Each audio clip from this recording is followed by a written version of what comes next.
Welcome in Lamberline. Today with Francois Lichtenstein, we are analyzing a song, A Voice in the Dark, by Blind Guardian. Yeah, it's a German power metal band. Been doing their thing for ages. I don't actually know when ever, but like for decades. Yeah, well-established power metal band. Why did you pick that song? I really like that song. It was it's an old song. I got into it like soon after it came out. Yeah, it's interesting song to talk about. It was inspired by one thing, and I never knew what it was inspired by. So when I read it as a teenager, I understood it as something completely different, projected something completely else onto it. And the music video is also like a third completely different thing. And they're all somewhat connected in interesting ways. So I thought it'd be an interesting one to discuss. I think we will talk a little bit about music video as well. Guys, please check it out. I'll provide the link below. The version in the music video is actually a little bit abridged. There's some parts in the full song that were cut out, so it's a slightly shorter one than the full song. Oh, so it first came out as an audio only? Yeah. So the one on the album is a little different than the published official music video. Interesting. Okay. It's a long song, man. They cut out a bunch of stuff, and it's still a 5-minute music video. A sense of denial can witness my trial. The crow has turned into a liar. I live, I may die. I failed, though I've tried. But finally, I fly. I like that. It's very poetic. I actually don't know what the hell that means, but it sounds good. So there's a guy who's at least feels to be on trial, and I don't know what part the crow's supposed to play, but there's maybe a crow that's falsely accusing him on trial. And if he is found guilty, he may actually die.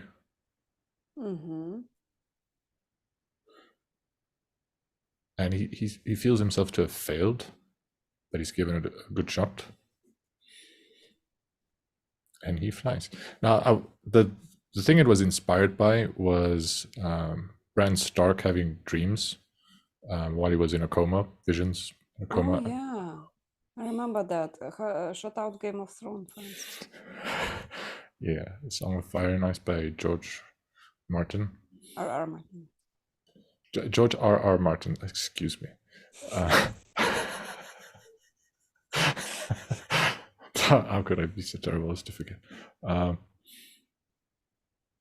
also don't get the fly thing, but finally I fly. So in this vision, he's flying. I think it refers to a fall.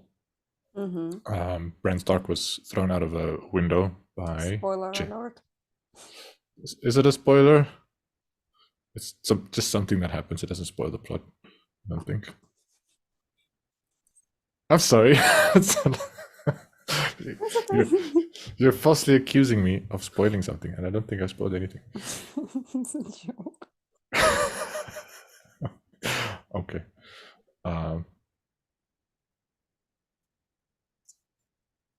Yeah, the stuff I projected was just being falsely accused of stuff, like having to stand my ground, kind of failing. Falling. When I watched the video, I did not align it with Bran Stark's dreams. So the video itself starts on some Mayans worshipping actually 5 or 6 aliens on the top of the pyramid. They show them pretty slowly while zooming in into the top of the pyramid, kind of like that altar you have behind you as well. Like it was a similar pyramid, yeah.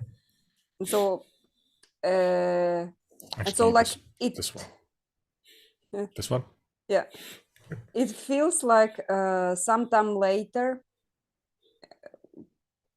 time has passed, and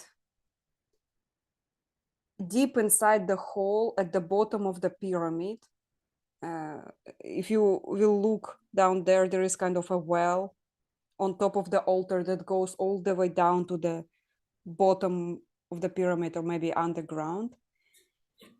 Camera also zooms in there, and there is a band playing, and the band is singing that song. Then again, sun starts to rise, and I think eclipse is about to start, and a druid, kind of looking guy, some shaman, tells a young man to fall inside that shadowy hole. And so that was interesting, and that's where the song starts to introduce itself. A sense of denial, come witness my trial. So the singer is inviting himself, I guess, to shake off the denial and to see the judgment. Unless a sense of denial witness my trial, he wants to deny whatever is happening. He doesn't want to believe it somehow. If you talk about a sense of denial, come witness my trial, like he doesn't want to know what's going on.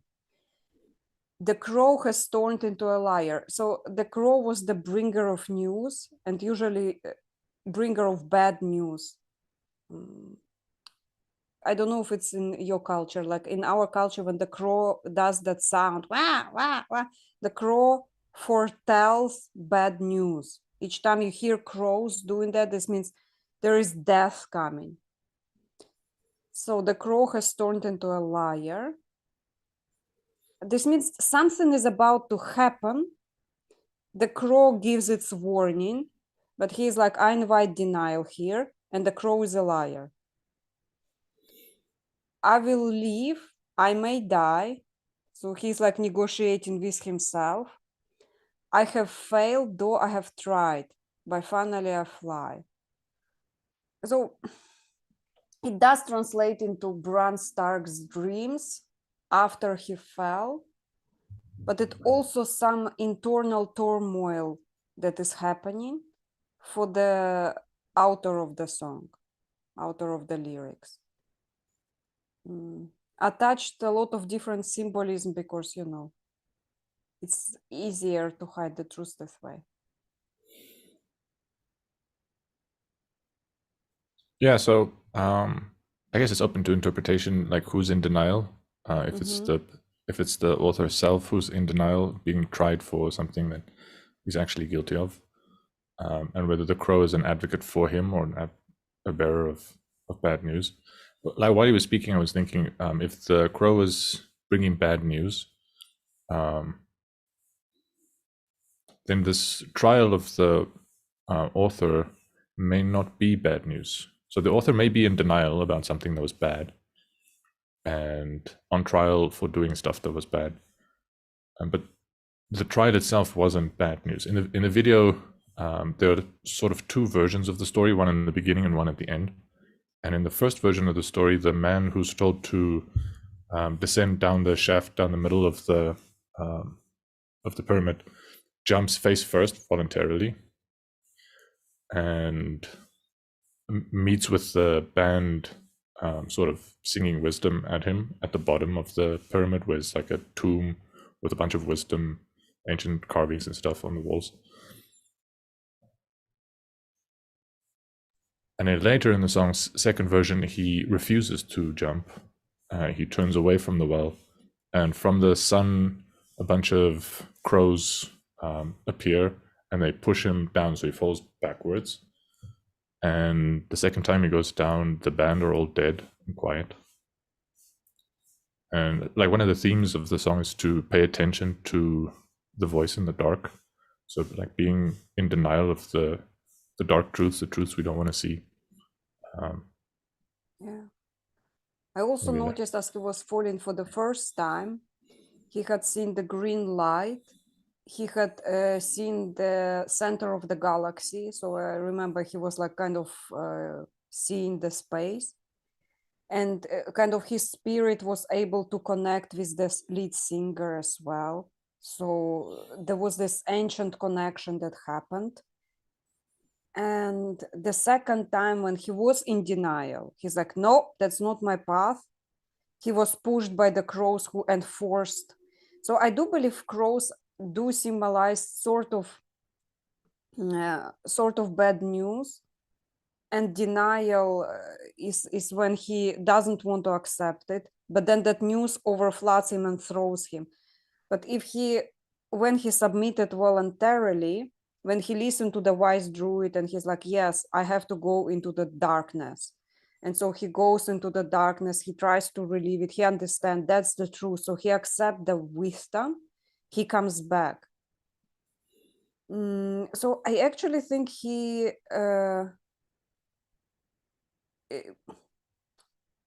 maybe I'm projecting, but from the video itself, I felt like the good way to go was to go voluntarily into the darkness without denying,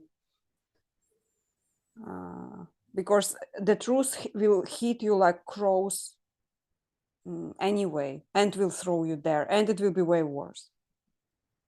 It's better to do it on your terms.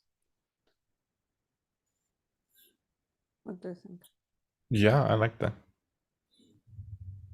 Somehow that's connected to Bran falling. He was pushed by Jamie. He might have jumped. No, Jamie pushed him straight out. He was like, what the things we do for love. And he like just pushes a little child out of the window and goes back to having sex with his sister. Role models.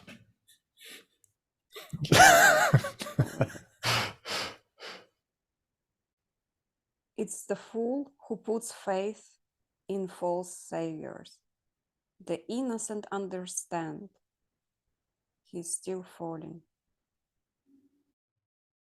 So I think that's like very much related to the conversation we've been having about facing the truth voluntarily and going with it rather than being in denial and putting your faith in things that you hope will save you. They won't. Not so sure about the innocent understands he's still falling.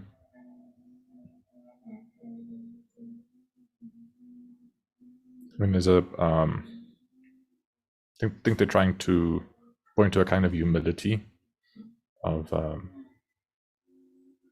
like if one accepts sort of the dark truths about oneself, at least, but maybe about reality more generally. Like with that acceptance of the truth comes a humility, and I think that humility makes owning up to our own darkness better. Sort of waiting for someone else to forgive us or to absolve us or to redeem us of the things we're bad. Well, the things that are bad about us that we're in denial of doesn't work. Like darkness ignored is darkness that usually grows worse.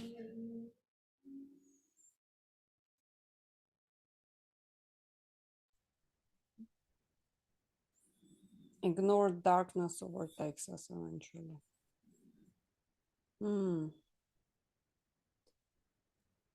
Innocent understands he's still falling. And the fool puts faith in false saviors. I don't know if I'm okay with that. It's like, it's just like, hear me out. I think there is a message here that you have to just have faith and understand that there is no savior coming.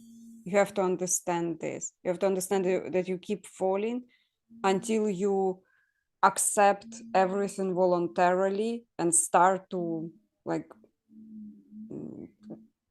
build your life based on that. Just like without hoping for putting faith in false saviors. It's we already talked about it before. It's doing taxes on wine, sort of thing. It's like when you voluntarily, you know you have to do it, you know you have to, but you keep putting it away, and like sooner or later they will get you. But then you're like, I really don't. So what if I will drink that bottle of wine? Will drunk me do the taxes? and like, it's that's the fool's way of thinking. Putting faith in that. Like, can you imagine what type of mistakes you would do drunk? Like, you might be lucky, but generally you will make it worse. And innocent understand that this way of being, putting away, making your taxes, is a way of falling.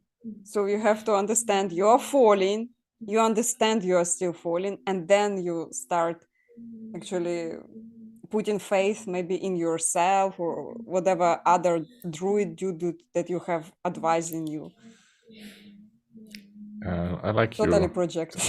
I like your very relatable example of doing taxes. everyone's main problem in life is just getting through taxes. I'm kind of projecting a little bit. On the same album, there's a different song, Sacred World, and there's a line, life, it's out of hand, life is in motion. And I think that falling is a good metaphor for this, like things being out of your control. Like if you're falling, like usually there's no control. I mean, I guess there are like forms of skydiving that could be a controlled falling. Generally, like when people fall, it's not a controlled fall. And it's just like gravity does its thing. You're not gonna magically go the opposite way. I don't know why they contrast a fool with an innocent. Well, innocent to me is relatable to trust. And furthermore, he's now aware. Come spread your wings, awake now. The enemy within will soon appear. So they're still talking about the innocent who understands and still falling, and he's aware. And they're sort of encouraging the innocent that's falling to spread his wings during the fall. And also letting him know that there's an enemy inside of him that will soon appear. I like it when bands use the enemy in ways in that way. So like literally the same thing, but it's less gimmicky than using the figure of Satan. Maybe he's befriended Satan. Maybe he means by enemy somebody else. Also, the ancient Hebrew word that I'm not sure how it was pronounced, Hasatan, just means the enemy. Like literally, it's not even a figure. It's just very literally. Somewhere. Yeah, the enemy. Oh, So the enemy is just English for Hasatan. I think, I don't know, maybe under correction, like theology isn't my thing. It's just something I vaguely remember too from a Wikipedia page or something like that.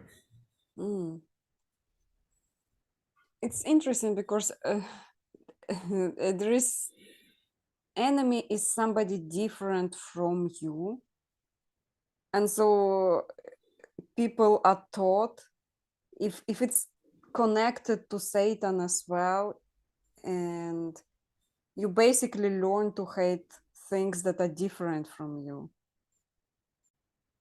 Okay, is now aware. It's a controlled falling.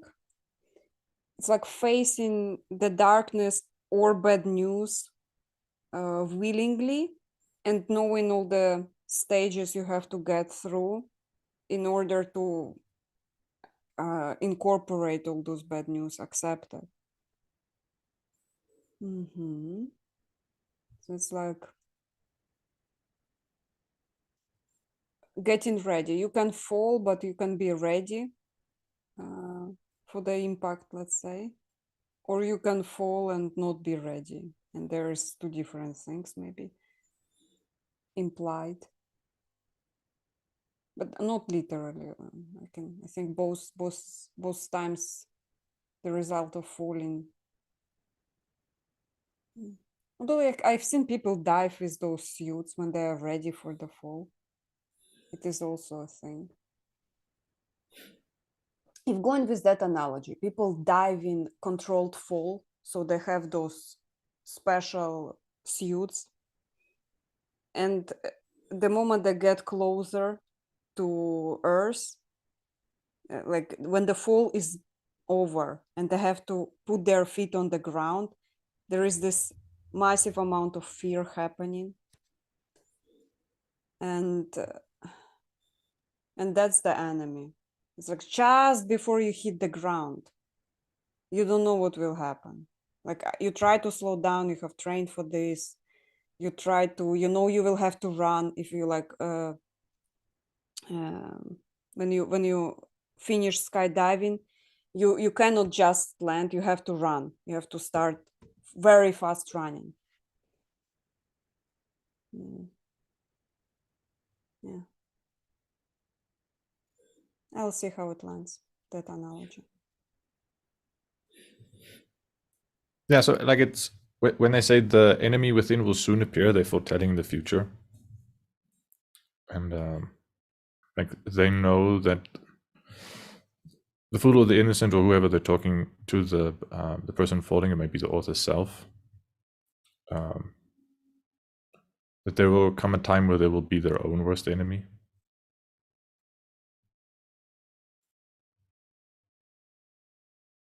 And that happens at times in our lives where we fight against our own best interests. Our own best interest?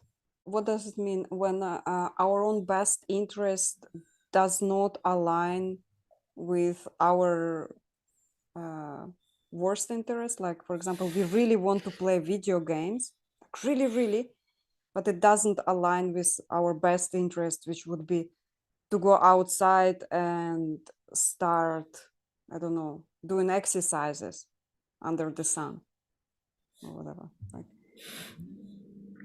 it's a big deal way up north, huh? Getting some sun. South Africa, we get more than enough sun, even just sitting inside.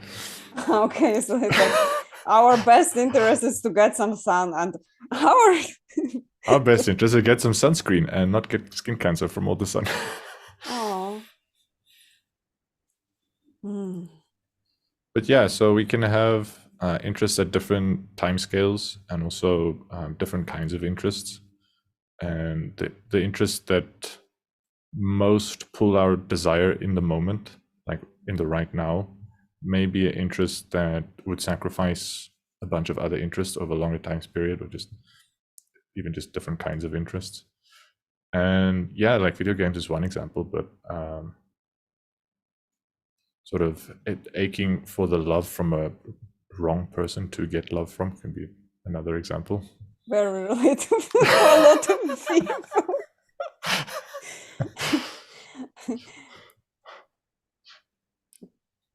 Do you know why it's relatable though? I have no idea. Why wouldn't you enlighten me? Because a lot of people are scared of commitment, so they subconsciously pick love interest that is out of their grasp until they're ready, and then they like will take, oh, the neighbor, yeah, come here, you're my love interest now, I'm ready. So, like, I'm ready to settle. Ready to settle. Settle for someone who's close at hand. Yeah. The person furthest from us is because we kind of don't really know people. They fulfill that imaginary doll of a person, of an ideal. They kind of fit in. And then we see a person far away who we will have no chance to find out if they are actually that representation of the ideal or not. It's like good enough, and direct all that affection towards the wrong person. And it's so common. It's extremely common. I think it's like unwritten rule for for people to love that ideal that we have inside, and it's way easier to attach it to somebody who we cannot test if it's correct.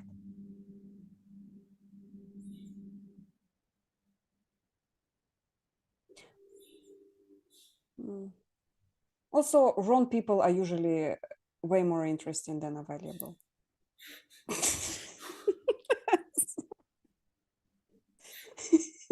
All right people are right in the exact same boring ways, and wrong people can be wrong in so many different interesting ways. Exactly. It's very relatable. That's why it's relatable. Sorry, I interrupted you. Were making a point.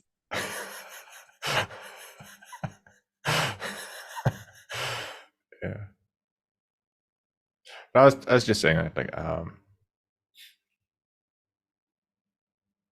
as another example, rather than something that's really fun, like a game that brings us a lot of sort of playful joy, that can feel very attractive and pulling our attention towards it.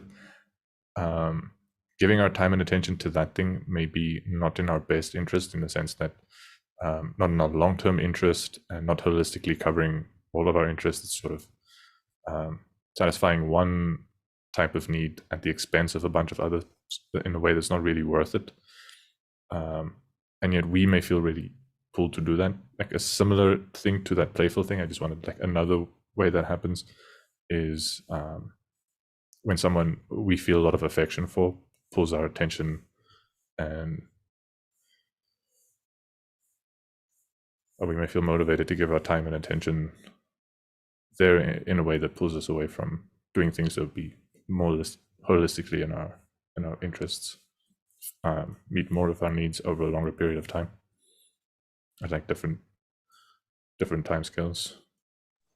And yeah, affection is just one of those examples, and another one could be a sexual interest. It can also be dysfunctional, and also be really our own desires pulling us away. On the more negative side, we may be afraid of stuff that we, like, if we were wiser, we wouldn't be afraid of, like some of the truths that we don't want to face. And that fear can then, our own fear can be the thing that's holding us back from realizing what we need to realize and doing what we need to do. Anger, our own anger, can be an enemy for us. Those things can all serve us, like affection can be in the service of us and our communities and our loved ones. But there can also be our enemies, and at times there are. And at times there are no greater enemies than our own desires and our own drives. Mind and body. Okay. I want to tell you to be a little advocate for love in here, even for wrong people. Thank you for putting me in the opposing camp. I was like, there is nothing wrong with you get the very, like, wholesome role of I will advocate for love, and I get the devilish role of saying love is bad. Don't love kids.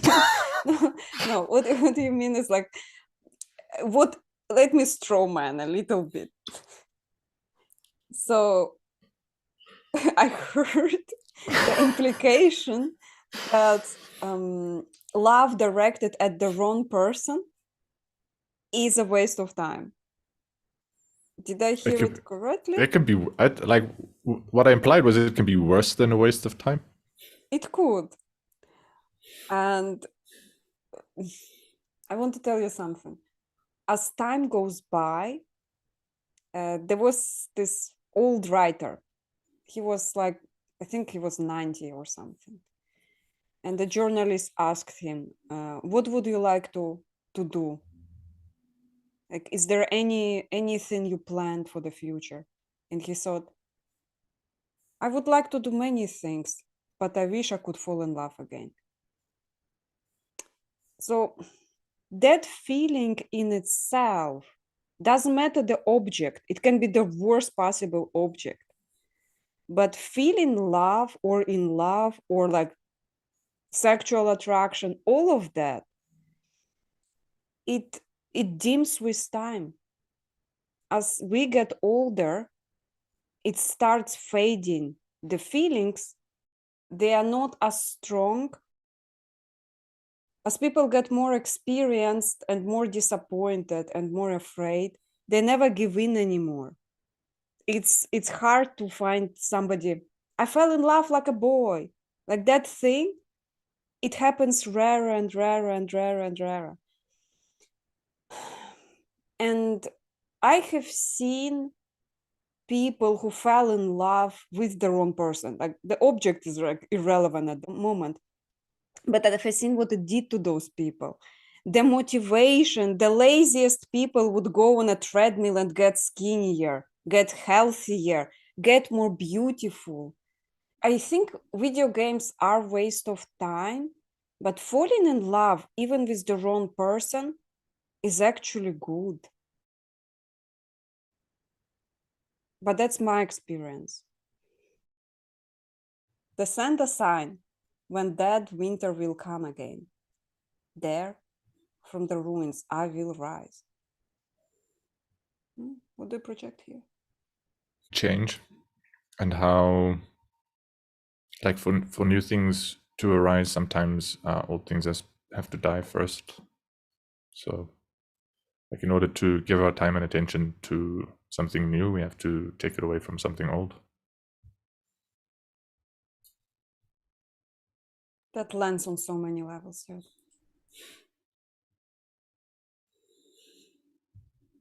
They. Who are they? Aliens, of Crows? course. I mean, in the music video, they're aliens. I actually don't know yeah. who the they is. Mhm. Could be everyone. Like but later in the song, I hear a voice that comes from everywhere. I hold on. I think he refers to the enemy within will soon appear, and then he goes, "They send a sign." So he refers to the enemy within. I think. No. They do talk about the enemy within, and they is in plural. Mm-hmm. So that would have made sense if it was the enemies within. Oh yeah. Okay. They So, send a sign. Crows? could be crows, yeah. Could be voices in the dark. Oh, that's right. Voices in the dark. That was missing here.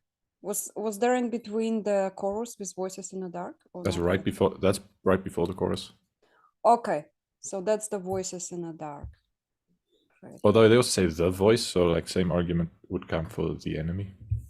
It I is don't a know. German band, so And also its lyrics, and like over analyzing lyrics is a thing too.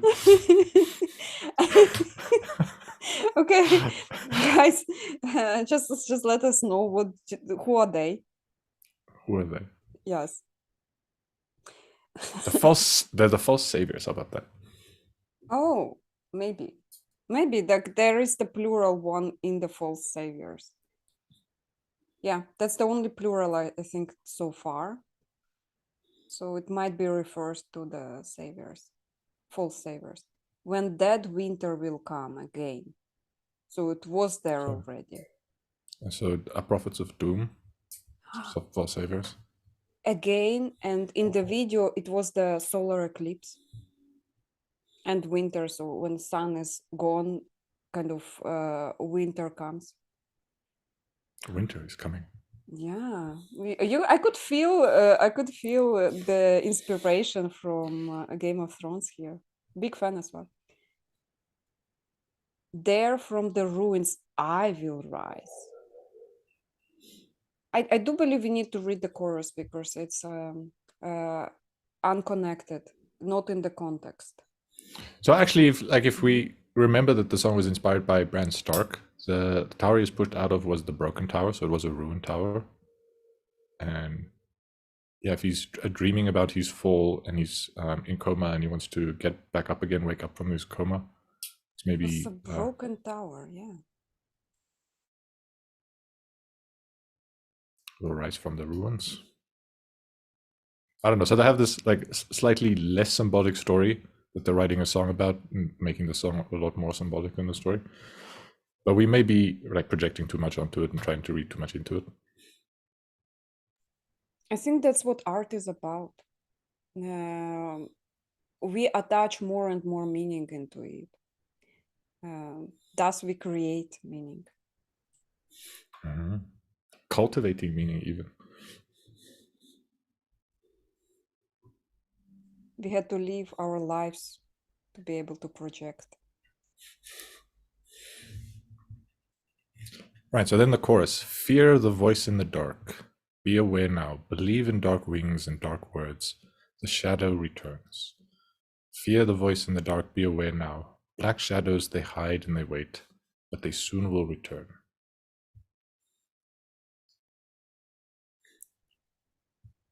So yeah, when I first heard that, I just thought the dark voices are the voices that people don't want to listen to. They avoid listening to. They turn to distractions of all sorts to not pay attention to those voices. But those voices have important warnings to share in this case. Also, like an alternative interpretation of that would like fear itself would be a voice in the dark that people don't want to listen to. But I think that's more it's more imperative than declarative there. So I think the author of the lyrics is saying to fear the voice in the dark rather than fear is the voice in the dark. But the lyrics can be read both ways. It's basically saying take them seriously. Don't. It's not a joke. There's important stuff there. I like be aware now. It's bringing everything to this moment.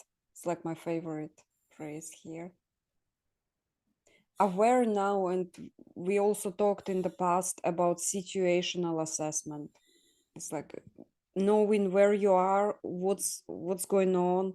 Right now you're hearing the voices in the dark. What are they saying? That kind of detached assessment.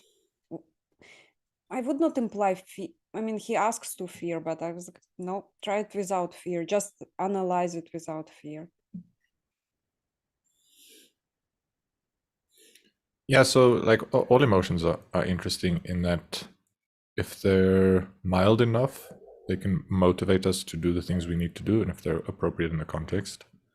It's when they get very extreme that often they make our behaviors rigid and inappropriate in most contexts. So very few contexts call for extreme emotions because they basically turn us into reactive animals like mammals. We're not very intelligent when we're in very extreme states of emotion.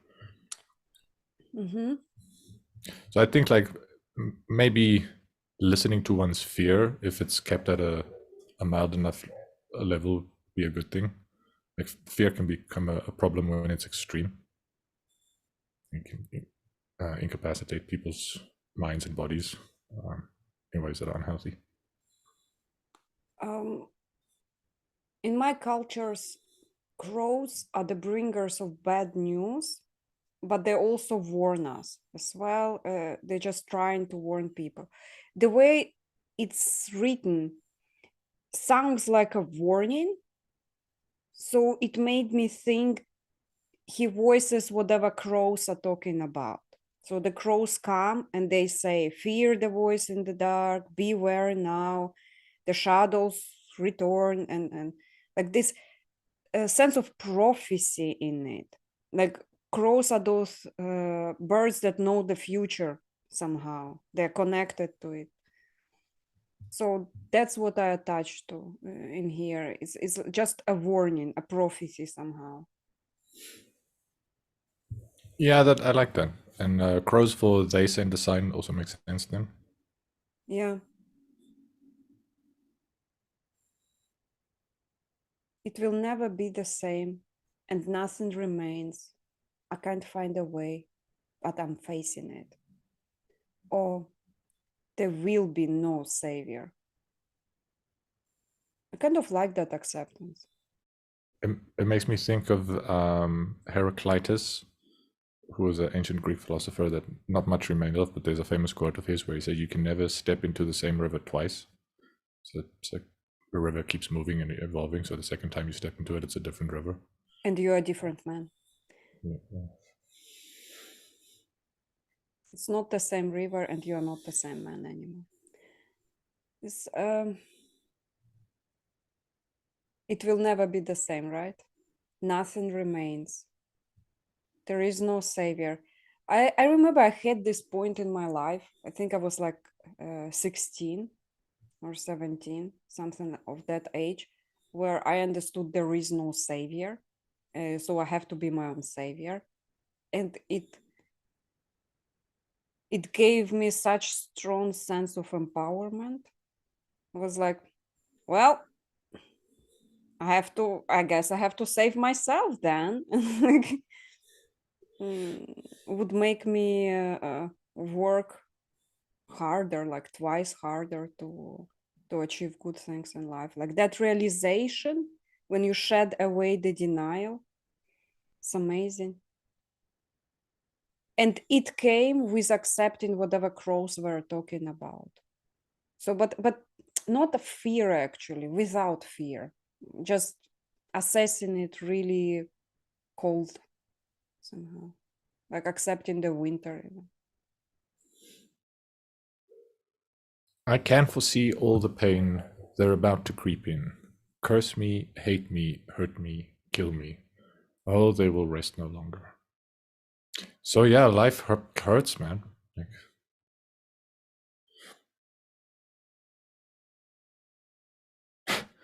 there's a local singer has a saying he likes to go around people, like, make peace with the fact that not everyone will like you. Some people will hate you and want to hurt you. And the reason is because none of us are ice cream. We can't please everybody. Even ice cream, some people don't like, but it's always so funny. Like, get over yourself. You're not ice cream. But they're about to creep in. They'll curse me, hate me, hurt me, and kill me. Oh, they will rest no longer. So we all have enemies. It's life. I was thinking that line was about bring the pain. I'm ready. It's like going into the battle prepared, and just going forward like. Oh, you know what I can project on that? I can project this idea that's expressed by Rosenberg in nonviolent communication, that if we just speak compassionately to everyone, compassion will flourish, and like all will be in peace and love. And that doesn't work on everyone. Like, some people will be your enemies even if you turn compassion to them. And yeah, it's kind of dumb. I mean, expressing ourselves in a certain way would not work for everybody. Again, not ice cream. So for some people, compassionate would be harsh words. It was some anime that I watched. A boy was rude to a really lovely, nice girl. And she was like all hurt, just walked away.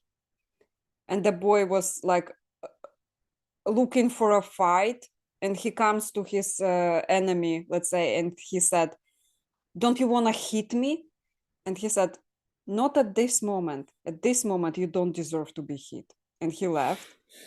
And it was like, oh, so the hitting him would be a sign of compassion because he's hurt on the inside and he wants to be punished.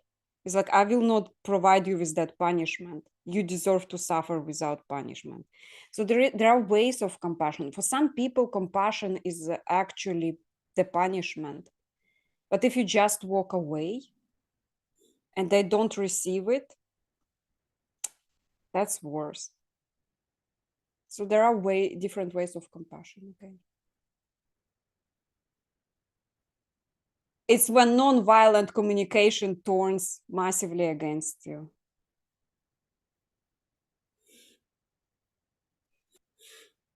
My internet connection is unstable. Anyway, I was going to say there's a line in the Bible where if you love your children, you will punish them, like you strike them or something.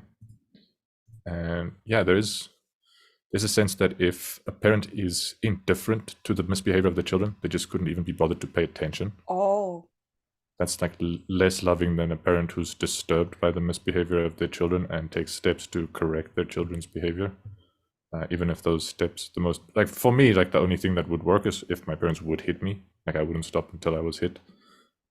Other children, other things work. Like I'm so sorry. That sounds horrible.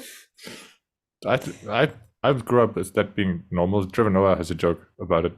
Yeah, and it's like how Americans are horrified. Like, oh, you can't spank your children. That's like child abuse. It's like, yeah, spank children. In South Africa, we don't spank children. That's for the bedroom. We beat them. So sorry. That looks so compassionate. Like, oh no, you got beaten as a poor little child. Oh, so, oh, okay. So when you are not punished for bad behavior, you feel unloved. I mean, indifference is like a lack of love. Yeah, it is. That's what I meant by feeling nothing. Yeah, some people would rather be hated than being ignored, right? Yeah, there's also an African saying that we're only a person through other people. Yeah, I actually If relate to that. if there are no other people who recognize our personhood, we cease to be persons. We're just another animal in the wild, essentially. So, like, if the world is indifferent to us and doesn't care that we're people, that is worse than the world at least acknowledging that we're people who exist and then hating us for the bad people we are. Yeah, it still gives us credit for being people. It's like a sense of recognition. Yeah, that's what I mean. There are different types of compassion. Seeing another person. Paralyzed and frozen. Free your mind. You're broken. Paralyzed and frozen. Learn to roam. Don't look back. I don't understand that though. Free your mind, you're broken. Oh, he refers to being paralyzed as and frozen means you're broken. Yeah, so there like many layers to this. The inspiration for the song would probably be Bran in a coma. So the crow telling Bran, "You're in a coma. You need to wake up," or to have like a subconscious telling him that you're paralyzed and frozen in the stream. You need to wake up. But like in the context of the like more symbolic meaning of that, if we go back to the denial and people sort of avoiding the voices in the dark, there are things our minds could allow us to do, value that our minds could allow us to create, if we would unblock our minds from seeing the things we don't want to see and becoming aware of the truths we don't want to.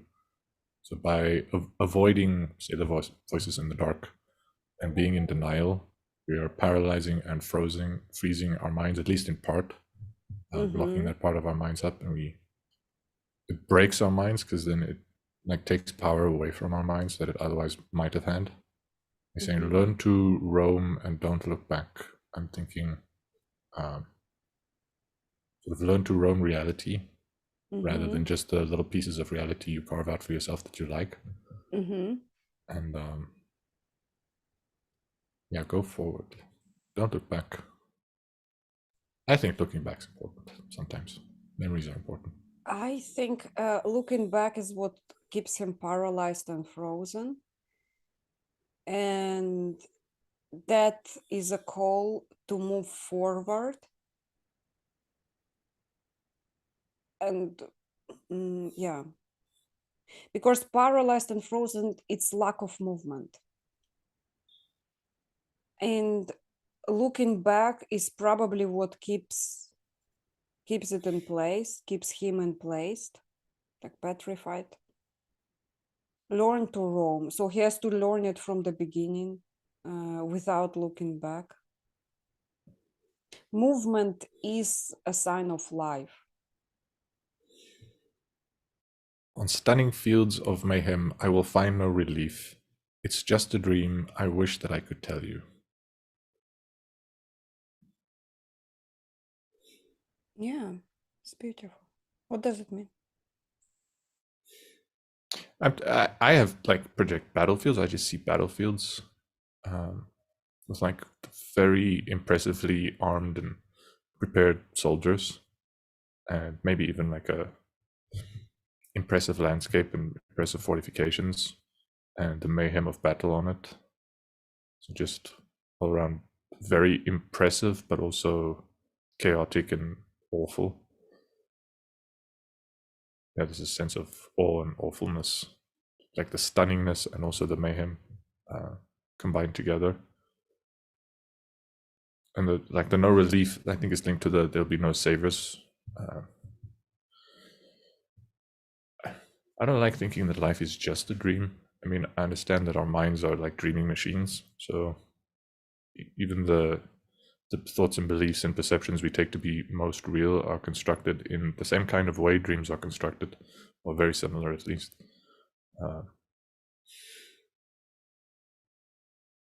Yeah, I do like to think there's a reality outside the dream we perceive that's not just the dream. But in this case, I think it's still this crow talking to Bram in his coma. So whatever is happening in your visions is just a dream. You have real life to go back to. Yeah. I projected a video game in here. Like people go into this impressive, keep looking for more and more chemical relief, adrenaline, and they get into those fake wars of mayhems, blood, gore, murder, and they feel something on the inside is moving, but all of this is an illusion. All of this isn't real. So to me, it symbolizes fakeness of the video game in wars. I wish that I could tell you. So he's disconnected from him. He tries to tell him, but he's disconnected somehow. Like, I wish that I could tell you. So maybe it's related to the denial. The people who don't want to face the dark reality and instead escape to more pleasant fantasies. Yeah. Of all kinds. Yeah, I get it. I got it. There are different video games we play in our head. The vision fades. There is no sanctuary. What will go up surely comes down.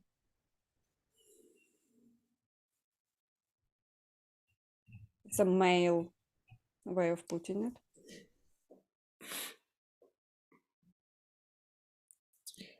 Yeah, I even thought the shaft in the in the pyramid was quite suggestive. So we have the lyrics pointing to the male, and we have the video pointing to the shaft. Yeah, I mean, it's like it's if you hit the rock bottom, you can get up. It's very optimistic. Just remember yourself every morning.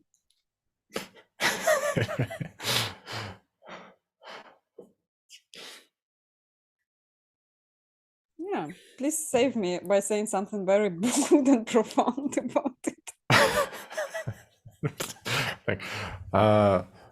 My mind is frozen and broken because I am stopping it from going those places. I'm trying to get out of those places. Now I'm in that place. But I should come up again. Okay. What will go up surely comes down. So if you try to go up, he's saying you will fall again. No, but he's like, the vision fades. There is no sanctuary. What will go up surely comes down. The innocent understands he's still falling. I also think it's like a nice contrast with the previous one where he said it's just a dream. So the vision is just a dream, and like the vision fades.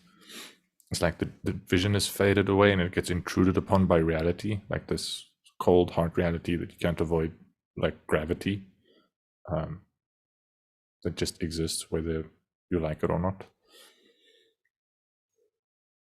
Yeah. And also this, and also like that no sanctuary, like I'm thinking of an Immortal song, all shall fall. Like in the end, everything perishes, everything's destroyed, nothing lasts. Nothing lasts forever. That's a Guns N' Roses thing. Anyway, next one. In vain, still I don't understand. So talk to me again. Why do I fear these words? What keeps holding me back? So yeah, so I think that the stanza just prior was maybe the crow talking. It's saying there's no sanctuary, what will go up surely comes down, like reality trying to get into Bran's head or the author's head or the man who jumps in the video's head. And then the like Bran and the man who jumps, or like the author that we supposed to be identifying with, says to the crow, like, I don't understand what you're saying to me, and like noticing himself being afraid of what the crow is saying, and not knowing why it's scary, and not knowing why there's a resistance and a denial to accepting what the crow is saying, but also a willingness to understand. So asking the crow, like, please, I want to understand, tell me again. You told me you thought it's about Jungian shadows when you first heard the lyrics. Yeah, so the chorus is specifically like the voice in the dark. So yeah, those things we don't want to hear. So we're saying like the crow is telling those truths we don't want to hear, and that's the Jungian shadows, like those aspects of the self that we don't want to see. That could be any aspect of the self that we don't want to see, not necessarily the aggressive part, or not necessarily the sexual part, any part we don't want to become aware of. And yeah, so that's like a link to me to denial, like being in denial of who we are and what we're like, and our nature and ourselves and stuff. And in this case, like that denial can be, we can have mixed feelings about the denial. So we can sense that the denial is freezing and paralyzing our minds in ways that is breaking us and holding us back. Yeah. But still, maybe the fear is too strong for us to overcome. So you actually pointed out that the fear could be something that is a problem more than it helps. I mean, fear is often something that petrifies you. It's not usually a call to action. Overcoming fear is a call to action. Denial, I still don't understand, so talk to me again.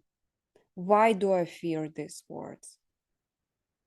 So, because he did not face the shadows, he doesn't want it. What keeps holding me back? Good question. Right? I hear a voice. It comes from everywhere. Now I find a way. Because you are the key. Begin to understand. And so I think this is the crow talking again. And it's now find a way, not now I find a way. So he's instructing the boy. He's telling the boy, you have to find a way. So the boy is saying, I hear a voice that comes from everywhere. And the voice says, like the crow, but the crow is not the only one that's telling him, is to find a way, because he's the key. And he has to understand. Begin to understand.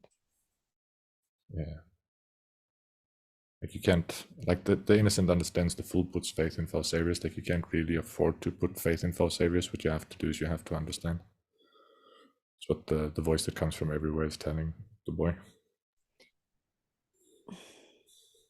You know, it's a very shocking thing for a child to walk on two people having sex. It's like end of childhood. It symbolizes for a child end of childhood somehow. And it can be a traumatic experience. So that what connects at least lyrics to the story of Bran and to Jungian shadows. So there are those voices in the dark that that remind me of something that petrifies me. That's what I think. Might be even for the author, there is something he tries to fight or something he tries to remember.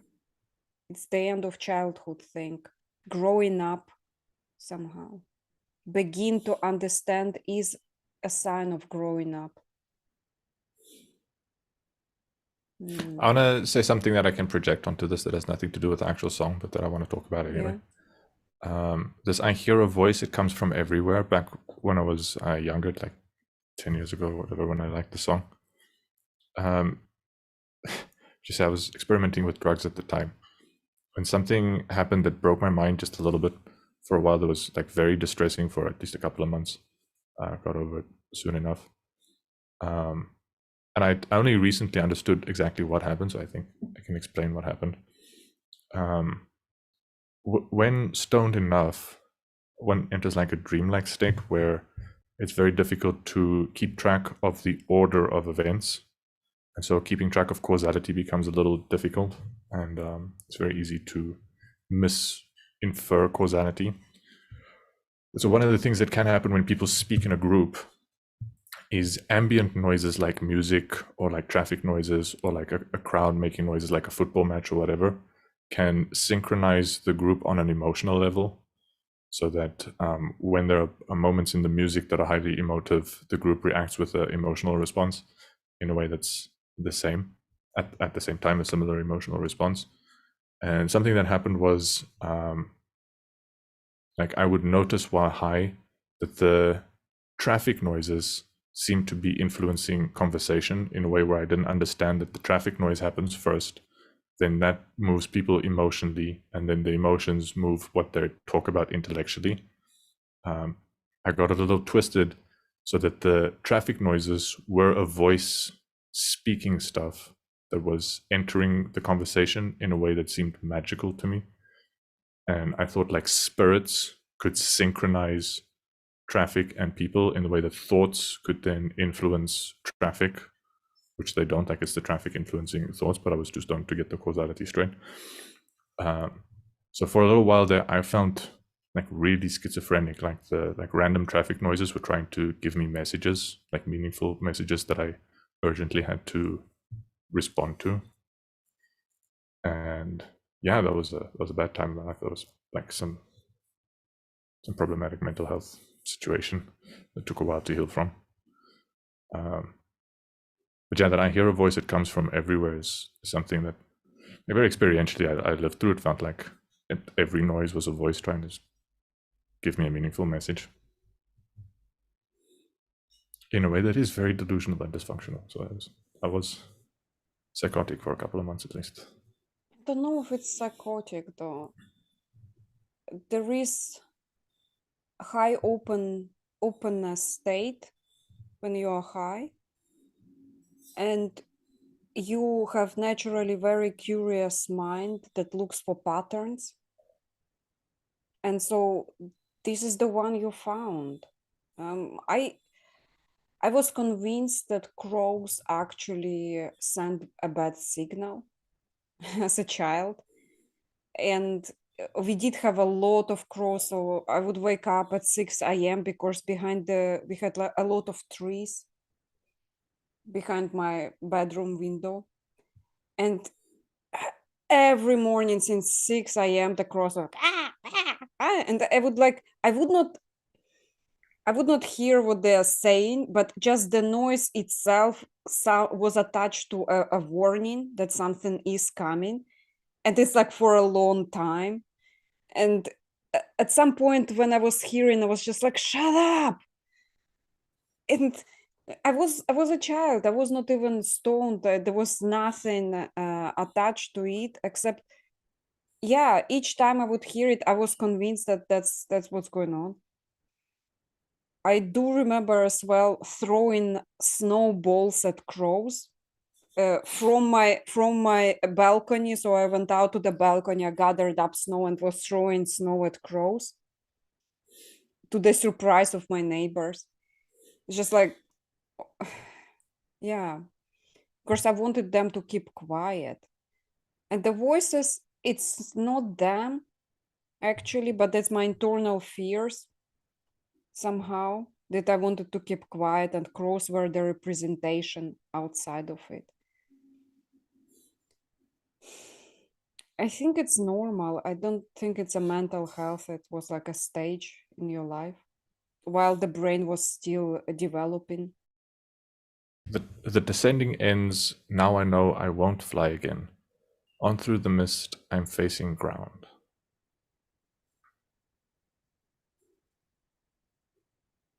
Yeah, so the image that comes up is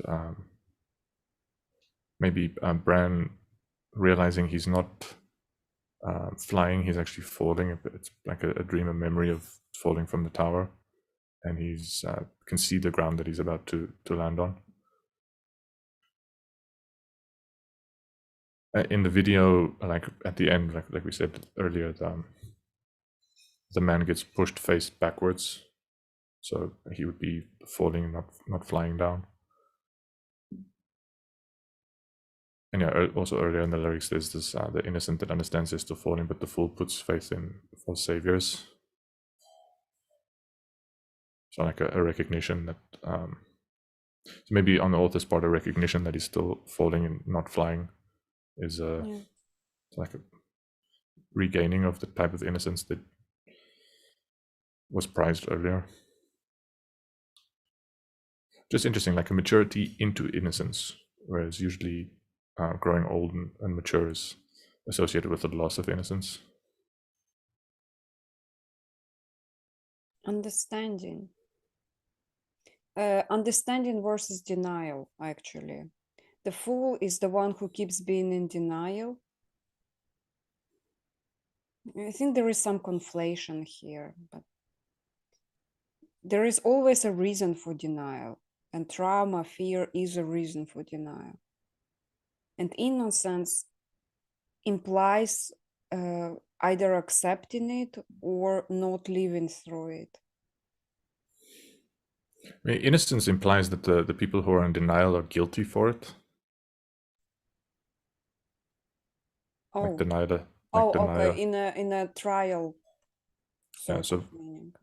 Yeah. So being in denial is something to be tried for, whereas, like, to be innocent, you'd have to not be in denial. Okay. It's excellent. Thank you, Francois. Well, is there anything particularly new stood out to you after our analysis? Oh, the thing you said about, like, the boy walking in on sex being a kind of a loss of innocence was something I didn't think about too much before. Mm-hmm. It's a good point. Yeah. Thank you for having free time. Thank you for analyzing that song and bringing it. It's amazing. I learned a lot, and people, please check out Francois' YouTube channel and his meetup group. And see you in the next line by line. Bye.